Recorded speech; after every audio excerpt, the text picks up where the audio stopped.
The year was 1442.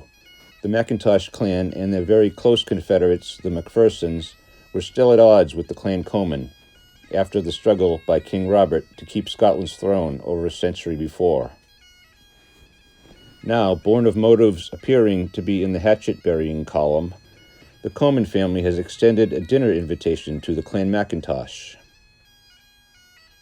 It seems that it was the Comyn's sincere wish that past differences be put aside so that the two groups may join together in feasting and fellowship around a common table at Castle Rate. The control of this particular fortress and its surrounding territory was a matter of contention between the Mackintosh and the castle's present tenants, the de Rates, some very close allies of the Comyn family. During the Wars of Independence, Sir Andrew de Rate had King Edward I of England's best interests at heart, or should I say his own? The Mackintosh clan, having backed Bruce in that pursuit, had sought to dislodge the de Rates from this property off and on ever since. We can only imagine the reception such a dinner invitation might have had when it was received by the Mackintosh in his own hall at Moy. Underlying the seemingly friendly gesture was the long-standing Comyn ambition to extinguish Mackintosh and everything to do with him, once and for good.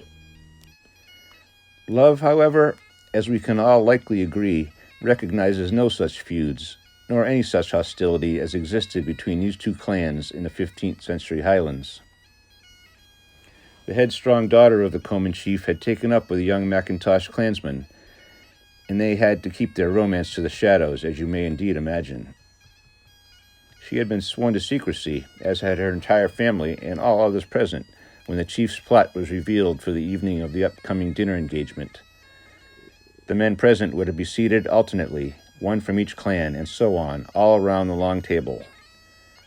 At a certain point, just as a black bull's head was being brought in on a platter from the kitchens, the chief would rise from his chair, raise his cup, and propose a toast, "To the memory of the dead." Now each Comyn was to draw a blade and slay his neighbor Mackintosh to his right, without hesitation, restraint, nor mercy. Certain death would befall whoever should reveal this foul intent to the intended victims. Now, not able to break her word for fear of her life, the young lady Comyn had hatched a plan of her own. Meeting her beau on opposite sides of a large boulder in the forest, she felt safe enough in revealing the story to an immense piece of granite stone.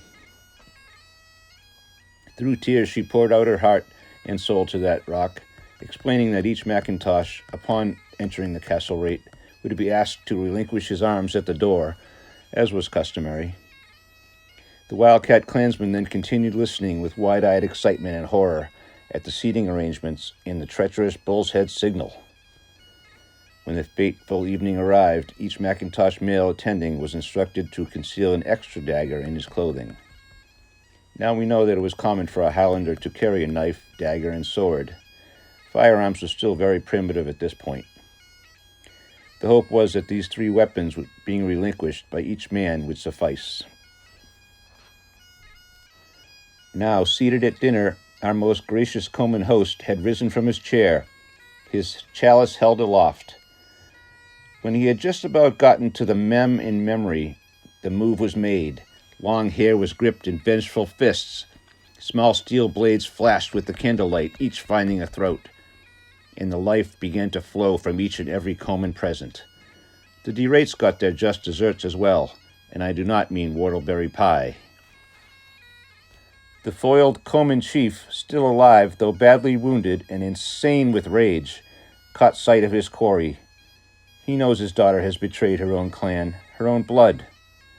That same blood now oozes out of her two brothers as they lay slumped over that ornately carved and beautifully set banquet table. Up the stairs she runs, not knowing whether to scream, cry, or turn and fight. The old man is on her trail with speed, but she just manages to scramble into a bedchamber, attempting to bar the door. She makes her way to the window, hoping to climb out and drop to the grounds below. Now he is on her, like the demon he has become, thinking of nothing but his murderous war on the Mackintosh that she refused to tolerate. With a few mighty swings of a handy hatchet, he cleaved the poor girl's hands from her wrists as she desperately clung to the window casing. To this day, it is said she haunts the cold stone halls of Castlereagh in a never-ending search for her wildcat lover.